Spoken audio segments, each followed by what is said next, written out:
6 కోట్ల రూపాయలు ప్రతిపాదిస్తున్నాం. హైదరాబాద్ నగరాభివృద్ధి దేశంలోని ప్రధాన నగరాల్లో ఒకటైన హైదరాబాద్ అన్ని రంగాల్లో శరవేగంగా అభివృద్ధి చెందుతున్న చారిత్రాత్మక నగరం ఇది. ఇప్పటికే ఈ నగరం ఒక ఐకాన్గా పేరు గడించింది. ఈ నగర అభివృద్ధికి విశేషంగా కృషి చేసిన గత కాంగ్రెస్ ప్రభుత్వాల సేవల్ని మనం మర్చిపోలేం. ఇంతటి ఘన చరిత్ర కలిగిన నగరం యొక్క పారిశుధ్య, మురుగునీటి, తాగునీటి వ్యవస్థలు గత 10 ఏళ్లుగా అత్యంత నిర్లక్ష్యానికి గురయ్యాయి. మితిమీరిన కాలుష్యంతో మూసి హుస్సేన్ సాగర్లు విషతుల్యం అయ్యాయి. మురికి నీటి కాలువల నిర్వహణ లోపంతో, ఆక్రమణలతో చినుకు పడితే నగరం జలమయమై ప్రజా జీవనం అస్తవ్యస్తమయ్యే పరిస్థితి దాపురించింది. దూరదృష్టి లేని ప్రణాళికలు, ఇబ్బడి ముబ్బడి అక్రమ నిర్మాణాలపై దృష్టి సారించకపోవడంతో నగరాభివృద్ధి కుంటుపడింది.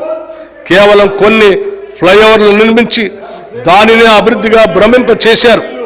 హైదరాబాద్లో భూములు వేలం ద్వారా వేల కోట్లు సమకూరినా వాటి వినియోగం మాత్రం నగరాభివృద్ధి కొరకు జరగలేదు. హైదరాబాద్ చుట్టుపక్కల ఉన్న పెద్ద పరిశ్రమలు మరియు ఐటీ సంస్థలు లక్షల మందికి ఉపాధి కల్పిస్తున్నాయి. వీటిలో పనిచేసేవారు హైదరాబాద్ నగరం మరియు శివారు ప్రాంతాల్లో నివసిస్తూ వారు పనిచేసే ప్రాంతానికి రోజు దూర ప్రయాణం చేస్తూ ఉంటారు. పనిచేసే ప్రాంతానికి దగ్గరగా నివాసాలు ఉంటే ఎన్నో ప్రయోజనాలు ఉంటాయి. ట్రాఫిక్ రద్దీ తగ్గటం, సమయం ఆదా అవటమే కాకుండా ఆర్థికంగా కూడా ఆదా అవుతుంది. అంతేకాకుండా హైదరాబాద్ చుట్టుపక్కల ప్రాంతాలన్నీ కూడా సెల్ఫ్ సస్టైనింగ్ ప్రాంతాలుగా అభివృద్ధి చెందుతాయి. హైదరాబాద్ ప్రధాన నగరంపై వనరులు, సేవలు, సదుపాయాల కోసం ఒత్తిడి తగ్గుతుంది. శాటిలైట్ టౌన్షిప్ల నిర్మాణం హైదరాబాద్ చుట్టుపక్కల ప్రోత్సహించాలనేదే మా ప్రయత్నం. ఈ టౌన్షిప్లలో సరసమైన ధరల్లో పేద మరియు మధ్యతరగతి వారికి అనుకూలమైన నివాస గృహాల నిర్మాణాలని ప్రోత్సహిస్తాం. టౌన్షిప్ల్లో అన్ని రకాల సదుపాయాలు అనగా పార్కులు, కమ్యూనిటీ హాళ్ళు, వాణిజ్య ప్రాంతాలు, పాఠశాలలు మొదలైనవి ఉండేటట్లు ప్రణాళిక రూపొందిస్తున్నాం. హైదరాబాద్ నగరం ఎదుర్కొంటున్న తీవ్ర సమస్య ట్రాఫిక్ స్తంభన.